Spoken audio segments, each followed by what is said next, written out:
वालेकुम वरहमतुल्लाहि वबरकातुहू। आज ये वीडियो आप सबके सामने में लाने में मुझे बहुत खुशी हो रही है और in fact it's a proud moment for me. जैसा आप लोग जानते हैं कि जो नया चैनल मैंने लॉन्च किया है Al Misrab the sword of the prophet, तो उसमें मैंने अपने लास्ट 3 वीडियोस में आपने नोटिस किया होगा कि जब भी मैं बनाता हूँ वीडियो के एंड में या फिर शुरुआत में मैं अपना ईमेल आईडी और व्हाट्सएप का नंबर जो है वो प्रोवाइड कर देता हूँ, तो ताकि किसी को भी कोई क्वेरीज रहे, क्वेश्चन रहे तो वो मुझसे पूछ सके बेझिझक। तो अल मिस्रब चैनल जो मेरा है उसका ये फर्स्ट क्वेश्चन आज आया है। आज नहीं, इनफैक्ट 2 दिन पहले आया था। मैं बहुत सोच रहा था इसके बारे में कि मैं इसका आंसर दूं या नहीं दूं, क्योंकि क्वेश्चन ही कुछ ऐसा था कि जिसका आंसर मैं एक्चुअली में वो इंसिडेंट किसी से बताना नहीं चाहता था। I did not want to share it publicly, क्योंकि है उसके कुछ स्पेसिफिक रीजन है, लेकिन क्योंकि ये मेरे चैनल का सबसे पहला क्वेश्चन है और यकीन मानिए इतने ब्यूटीफुल तरीके से, इतने मोहब्बत से ये सवाल पूछा गया है मुझसे कि मैं इसको डिनाई नहीं कर सकता। तो मेरे एक व्यूअर हैं मेरे भाई जो भवानीपुर में रहते हैं, उनका नाम है अख्तर रज़ा। तो अख्तर रज़ा साहब ने ये सवाल पूछा है। आप मेल जो है, उनका जो मेल है ये वीडियो के साथ साथ पैरेलली आप देख सकते हैं उसको। बहरहाल मैं आपको बताता हूँ क्या है क्या नहीं है। तो जैसे आप मेल में देख सकते हैं, एक्चुअली में इस मेल में मुझसे ये पूछा गया कि यासिर भाई, जब फर्स्ट वीडियो आपने डाला था अल मिस्रब चैनल से, तो उसमें आपने लिखा भी था और कहा भी था उसके अंदर कि कुछ वाक़यात ऐसे होते हैं जो लोगों की ज़िंदगी को बदल देते हैं, लेकिन वाज़ेह तौर पे मैंने उस वाक़यात के बारे में कुछ बताया नहीं था वीडियो में, मतलब इन डिटेल्स कुछ बोला नहीं था। तो अख्तर साहब यही जानना चाहते हैं कि मैं किन वाक़यात, किस इंसिडेंट के बारे में बात कर रहा था। ठीक, तो फिर से कहता हूँ, देखिए अख्तर साहब, मैंने डिटेल में इसलिए नहीं बताया था वीडियो में क्योंकि मैं इस चीज़ को बताना नहीं चाहता था पब्लिकली। ठीक, लेकिन यकीन मानिए आपका सवाल पूछने का तरीक़ा इतना अच्छा है, इतने मोहब्बत से आपने ये सवाल पूछा है मुझसे, तो चलिए 2 दिन बहुत सोच विचार करने के बाद मैंने सोचा कि ठीक, चलो बताते हैं। बिकॉज बात मेरे लिए तो बहुत ही बड़ी है, एक ऐसी बात है जो मैंने अपने फैमिली से भी किसी से बात नहीं किया इसके बारे में, किसी को नहीं बताया अभी तक, and this is the first time that people will be hearing this. Anyways, पता है अख्तर साहब, एक कहावत है अंग्रेजी में, क्रिश्चियंस लोग यूज करते हैं ज्यादातर इस चीज को, टच्ड बाय गॉड, खुदा ने छू लिया, कुछ ऐसा मेटाफोर है, मतलब जैसे खुदा ने छू लिया। तो उस तरीके से मैं आपको बताता हूं। देखिए अख्तर साहब, क्या हुआ कि पिछले लास्ट ईयर के बारे में आपसे बात कर रहा हूं कि कुछ बहुत बड़े प्रॉब्लम वगैरह फैमिली में होने लगे थे, कुछ वजह, बहुत सारी मेरी गलतियां थी। ठीक, मैं किसी को ब्लेम नहीं करता इस चीज़ के लिए। तो उसके बाद अचानक से कुछ अजीब सा, बेचैनी सा लगने लगा मुझको, तो मैंने बहुत कुछ किया इस चीज़ को दूर करने के लिए। और यकीन मानिए, जैसे कि मैंने आप लोगों से पहले कहा था कि मैं एक स्कॉलर, एक स्टूडेंट हमेशा से रहा हूँ कंपैरेटिव रिलीजन का और इस्लामिक हिस्ट्री का और अदर रिलीजन हिस्ट्री का भी। तो I was very close to Allah, नमाज में, हर चीज़ में। लेकिन खैर कभी कभी शैतान वसवसे डाल देता है बंदे के अंदर, और कुछ देर के लिए, हमेशा के लिए नहीं, कुछ देर के लिए लोग आउट ऑफ ट्रैक चले जाते हैं, है ना, सिरातल मुस्तकीम से डेविएट हो जाते हैं, दैट्स इट। लेकिन उस पर वापस जरूर आ जाते हैं अल्लाह के मेहर से। तो मेरा वो फेज था, है ना। तो उस वक्त मैंने क्या किया नहीं बताना चाहता था सबको, लेकिन एनीवेज आई टेल एवरीवन। मैंने कहीं दिनों तक मैं अपने बिल्डिंग के छतों पे रात भर बैठा रहता था, बस सोचने में। मस्जिदों में रहा जा करके, पता है, अपने बालकनी में रात भर जाग के बैठा रहता था, नमाजें पढ़ता था, नवाफिल वो अभी भी पढ़ता हूँ अल्हम्दुलिल्लाह, जितना हो सके उतना। लेकिन छत पे रात भर बैठा, टाइम का कोई ठिकाना नहीं, सुबह हो जाती थी, मस्जिद में रहता था जा करके कहीं सारे दिनों तक। तो उस दौरान मैं अपने छत पे बैठा था, तो बस छत में जो एक छोटा सा एक स्टूल टाइप का है, वहाँ पर जब मैं लेटा हुआ यूं स्ट्रेट आसमान की तरफ चेहरा यूं देखते हुए, टाइम का कोई अंदाज़ा नहीं मुझे उस वक्त, कितना अंधेरा था बिल्कुल। तो दिल में कुछ एक सवाल आया, तो मैं जस्ट एक जनरली मैं आसमान की तरफ देख के मैं सोच रहा था कि अगर इस आसमान का ज़बान अगर ये बोल सकता, तो मैं आज इससे पूछता कि बता तेरा रब कौन है।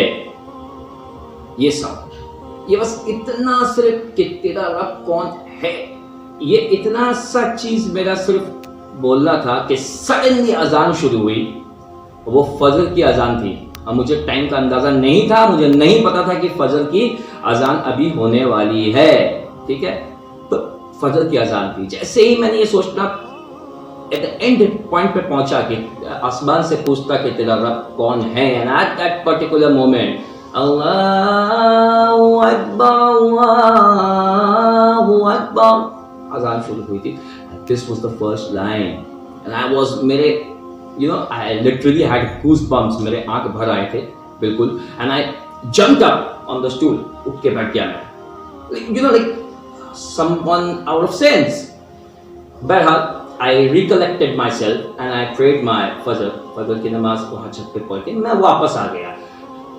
वो हुआ क्योंकि देखिए, अगर किसी इंसान के साथ में एक बार कोई एक चीज होती है तो वो उसे कोइंसिडेंस का नाम दे सकते हैं, ठीक है, कोइंसिडेंस का नाम दे सकते हैं। लेकिन अब उसके बाद कुछ दिनों के बाद मैं अपने फैमिली को, यानी अपने वाइफ को, बच्चे को लेकर के मैं घूमने के लिए 3-4 दिनों के लिए दीघा गया हुआ था। वहाँ हुआ क्या कि ओल्ड दीघा बंद था, बीच में उतरना, तो न्यू दीघा वहाँ था।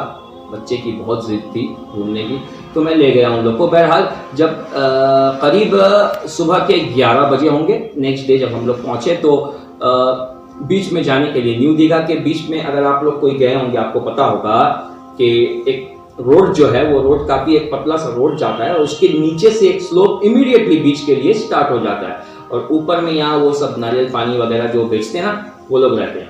तो मैंने अपने वाइफ को और बच्चे को कहा कि तुम लोग वहाँ नीचे की तरफ बीच पे वहाँ पर जाओ, और मेरे बेटे को उसको लेके बिल्कुल एकदम बीच के किनारे पे सबसे सामने वहाँ पर रुकना। मैं जो हूँ ये स्लीपर्स वगैरह जो कुछ लेके गया था साथ में, तो वो एक वहाँ पर एक लेडी थी, औरत थी जो डाब वगैरह बेच रही थी, कोकोनट्स। तो मैंने कहा कि मैं इनके पास रख कर कंफर्म करके देख के आता हूँ कि भाई कहीं कोई प्रॉब्लम तो नहीं है। तो वो लोग चले गए। बहरहाल मेरे वाइफ का जो बड़ा भाई है वो भी था संग में, उनकी वाइफ भी थी। तो बहरहाल ये लोग चले गए। तो मैं वहाँ पर एक सीमेंटेड चट्टान के जैसा है वहाँ पर बैठा हुआ था। सब कुछ मैंने रख दिया, बस उसी के सामने वो जो बैठी हुई लेडी डाब जो बेच रही थी कोकोनट्स, उसके बिल्कुल सामने एक सीमेंट का पत्थर का एक बना हुआ था स्लेज टाइप का, उसमें मैं बैठा हुआ था। मैं देख रहा था समुद्र, सी। तो अचानक से मुझे छत वाला वो वाकया याद आया। तो इंसान का क्या है ना, इंसान को हमेशा इंथुजियाज्म रहता है कि फिर से ट्राई करते हैं। तो मैं अच्छे नियत से समंदर की तरफ देखकर मैंने फिर से वो क्वेश्चन दोहराया अपने अंदर कि अगर इस समंदर का ज़बान होता, इस समंदर में अगर ज़बान होती, तो मैं आज इससे पूछता कि बता तेरा रब कौन है, धीमी आवाज में, लाइक इन विस्पर्स। मैंने ये यकीन मानिए, आई स्टिल गेट गूज़बम्प्स, मेरा अंदर से भर आता है, I mean tears fill my eyes. तो मैंने जैसे ही वो एंड किया वो सोचना कि बता तेरा रब कौन है, at the very moment, instantly, I heard the sound of azan at the back of me. Allahu Akbar, Allahu Akbar. I was dead shocked क्योंकि 11 साढ़े 11 के वक्त थे, अजान होने का वक्त अभी है नहीं उस वक्त में ज़ोहर की। और सबसे बड़ी बात है आस-पास पे कोई मस्जिद नहीं है, वहाँ पर काफ़ी डिस्टेंस पे है, दीघा से थोड़े दूर पे, मेरे ख्याल से ओल्ड दीघा क्रॉस करके कहीं है, तो नहीं थी। I was dead shock. जब मैंने पीछे घूमा तो वहाँ के कोई लोकल एक शख्स थे, एक इंसान आदमी खड़ा था, उसके फ़ोन पे ना रिंग टोन सेट किया हुआ था। मदीने शरीफ की जो अजान है, ब्यूटीफुल ब्यूटीफुल अजान, वो उनके रिंगटोन पे था। जैसे मैंने सोचना खत्म किया कि इस समंदर से पूछता कि बता तेरा रब कौन है, and at that very moment I heard the sound of azaan exactly at the back of me, बिल्कुल मेरे पीछे में। मैंने बहुत ही स्टनिंग वे में मैं घूमा, मैंने देखा कि वो एक इंसान थे, उनके फ़ोन पे रिंग हुआ, वो बात करते हुए बहरहाल गुजर गए। मैं फिर से स्पीचलेस होके काफ़ी देर बैठा हुआ था, यकीन मानिए। मैं बस सोच रहा था कि how on earth is this possible. खैर, I again recollected myself, regained my senses. In fact, गया, I enjoyed with my son, my wife, my family, and I came back on the very next day. And this was the last incident. And आप पूछना चाहते थे ना कि बदल देता है जिंदगी, ये बात। Listen to it. And this was the last incident. ये आखिरी वाकया था जिसने मुझे यकीन करने पर मजबूर कर दिया कि ये कोइंसिडेंस तो नहीं हो रहा है। शिद्दत के साथ मैंने अपने रब का राह पकड़ा था, सिरातुल मुस्तकीम पकड़ा था, अपने रब की बंदगी की थी, अपने रब से सवाल किया था कुछ अपने अंदर से, और वो मुझे जवाब मिल रहा था। मैं दिन का वक्त था, लंच करने के बाद में मेरी वाइफ और उनकी वाइफ, इन सबको मैंने कहा कि तुम लोग ऊपर रूम पे चले जाओ। मैंने अपने बेटे को लेकर के मैं आगे बढ़ा। वहाँ से मेरे होटल से, न्यू दीघा में जो होटल थी, होटल डाल्टन, उसके बिल्कुल सामने से एक पतला सा रास्ता जा रहा था, बनाया हुआ रास्ता था, मैनमेड, बहुत सारे, एक छोटा सा जंगल के जैसा था आसपास में, उसके बीचों बीच वो बीच पे, न्यू दीघा बीच पे जाने का शॉर्टकट था वो, ठीक। तो मैंने कहा कि अपने बेटे को लेकर मैं देख के आता हूँ, ठीक है, सामने देख के आता हूँ। लास्ट डे हम लोग गए थे बीच पे, तो मेन रोड से होकर के गए थे, धूप में, और लंबा रास्ता है। तो मैंने कहा कि ये शॉर्टकट है, मुझे होटल के किसी ने बताया था, मैनेजर ने, तो मैंने कहा कि देख लेते हैं एक बार। तो वहाँ से गुजर रहा था, and at that particular time, afternoon, दिन के वक्त, काफ़ी धूप थी और बीच बीच में ड्रिजलिंग बारिश भी हो रही थी, तो द रोड वॉज एम्प्टी। उस रास्ते पे जहाँ से, जो बाईलेन से जा रहे थे हम लोग अंदर बीच देखने के लिए, तो वहाँ हम जब चल रहे थे, ना सामने कोई ना पीछे कोई, इट वॉज कम्प्लीटली एम्प्टी। तो दोनों तरफ में वहाँ जंगल के जैसे गाछ वगैरह लगे हुए हैं, और ग्रिल है, लोहे की जो ग्रिल होती है, वो ग्रिल से वो रास्ता बिल्कुल साइड से कवर्ड है, और वो चल रहा है बीच की तरफ। तो पेड़ पौधे, बड़े बड़े पेड़ वगैरह भी हैं, तो थोड़े थोड़े डिस्टेंस पे है, लेफ्ट पे राइट पे एक छोटा जंगल के जैसा था। तो चलते चलते एक पेड़ जो है, एक मोटा सा पेड़ था, ट्रंक, आई गेस शायद बैनियन ट्री ही होगा।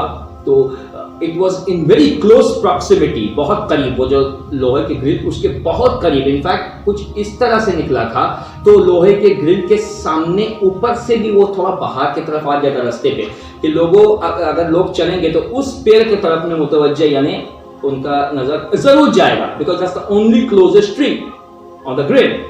तो चलते हुए देखा तो वहाँ एक छोटा सा घोड़ा, पोनी जैसा होता है, वो खाना वाना घास वास चबा था। मेरा बेटा उसे खड़ा होकर देख रहा था, उसके ऑपोजिट साइड पे मैं यहाँ खड़ा, तो वो पेड़ को देखा, and this was the final time, like I thought के लेट्स ट्राई। तो देखा, और मैंने पेड़ के ट्रंक पे यूं हाथ रख के, मोटा सा था, कि अगर इस पेड़ में, इस दरख्त में जबान होती तो मैं पूछता कि बता तेरा रब कौन। सेम सवाल कि बता तेरा रब कौन, ये मैं पूछता इस पेड़ से। अब मैं पूछने के बाद में बहरहाल 2 मिनट 3 मिनट चले गए, and I was standing over there, nothing, कुछ भी नहीं, ना कोई आवाज, ना कोई और चीज, बिल्कुल ऐसे ही। तो एक होता है ना बचकाना फीलिंग अंदर में आता, तो मैंने हंसा, I smiled and I told my son कि चलो आगे चलो, बीच देखते हैं। दिल में सोचा कि भाई हमेशा ऐसा नहीं होता है, कोइंसिडेंस हो जाते हैं लेकिन बार बार नहीं, ये मैंने सोचा वहाँ से। तो बहरहाल I held my sun hand, उसके हाथ पकड़ के मैं क्रॉस कर रहा, करते करते क्योंकि वो ट्री यूं आ गई थी, करते करते यूं जा रहा था उधर से, जाते वक्त मैंने ऐसे घूम करके उस ट्री को यूं ही just in a playful mode ऐसे हाथ दे करके मैं गुजर रहा था। एंड उस अल्लाह की कसम जिसके कब्जे में मेरी जान है, उस ट्री के इस टाइप में, ये जो ट्री है, ये ट्रंक, ये इस तरफ से मैंने उससे पूछा था, और जब यहाँ गया दिस साइड में, आई वाज गोइंग हियर, नजर पड़ी तो किसी ने कोई नोकीले धारदार चीज से उस ट्री के ट्रंक में खोद कर लिखा हुआ था अल्लाह। एक पर्टिकुलर ट्री जिस पे नजर गई, वो एक पर्टिकुलर ट्री जिसके सामने खड़ा होकर मैंने ये सवाल किया, वही एक पर्टिकुलर ट्री जिसके दूसरे तरफ में अल्लाह कार्व किया हुआ था। That was an answer. इसके बाद I had no other doubts कि क्वेश्चंस आर बीइंग आंसर्ड। अल्हम्दुलिल्लाह, अल्हम्दुलिल्लाह। That changed me completely and drastically. That change. Political videos में डालता था, करता था। देखिए, मुझे पॉलिटिक्स से अभी भी कोई नफरत नहीं है, मैं अभी भी लिंक्ड हूँ काफ़ी सारे लोगों से। मेरा मतलब सिर्फ यही है कि अगर पॉलिटिकल कोई अच्छे पोजीशन पे जाके अपने मुआशरे के लिए कुछ कर सकते हैं, मुस्लिम लोगों के लिए कुछ कर सकते हैं, अच्छा कर सकते हैं, तो क्यों नहीं। लेकिन पॉलिटिक्स के जो झूठ सच और जो आपको पता ही होगा जो फितनाबाजी होता है इस सब चीज़ों में, उससे दूर रहने की कोशिश करें। अगर आप लोग कोई भी पॉलिटिक्स में है तो ठीक, क्लीनली, नीटली, अच्छे से करें। अल्हम्दुलिल्लाह, अल्हम्दुलिल्लाह। लोगों के अच्छे के लिए करें, अल्लाह इसका जो है जज़ाय खैर आपको जरूर देगा, है ना। तो ये था वाक़यात अख्तर साहब। मुख्तसर में कहने की कोशिश की आपसे, लेकिन फिर भी वीडियो लंबा हो गया। एनीवेज, आपका फर्स्ट क्वेश्चन था तो ये आपका जवाब था, और अल्हम्दुलिल्लाह के ये मैंने आज आप सबके साथ में शेयर किया। उम्मीद करता हूँ कि आप सब लोगों को ये पसंद आएगा ये वीडियो। और फिर से कह रहा हूँ कि उस रब की कसम, मेरे नबी की कसम, कि ये वाक़यात ये पेश आया मेरे साथ। This was the life changing moment that I had. अगर किसी के दिल के अंदर में अपने अल्लाह के लिए शिद्दत हो, बेपनाह मोहब्बत अपने नबी के लिए हो, you get the answers and I believe it now, I believe it। तो बहरहाल फिर से मैं अपना ईमेल आईडी और व्हाट्सएप का दे रहा हूँ। अगर कोई भी भाई कुछ सवाल करना चाहे तो बिल्कुल पूछ सकते हैं मुझसे, no problem at all, I be very happy to answer you. और फिर से कहना चाहूँगा अख्तर भाई, आपका बहुत बहुत शुक्रिया, and I hope that I have answered your question और आप मुतमईन होंगे। अभी के लिए बस इतना ही है। प्लीज़ वीडियो को शेयर कीजिए, इस एक्सपीरियंस को शेयर कीजिए, लोगों के दिल में ईमान को मजबूत कीजिए। अल्लाह हाफिज़। अस्सलामु अलैकुम व रहमतुल्लाहि व बरकातुहू।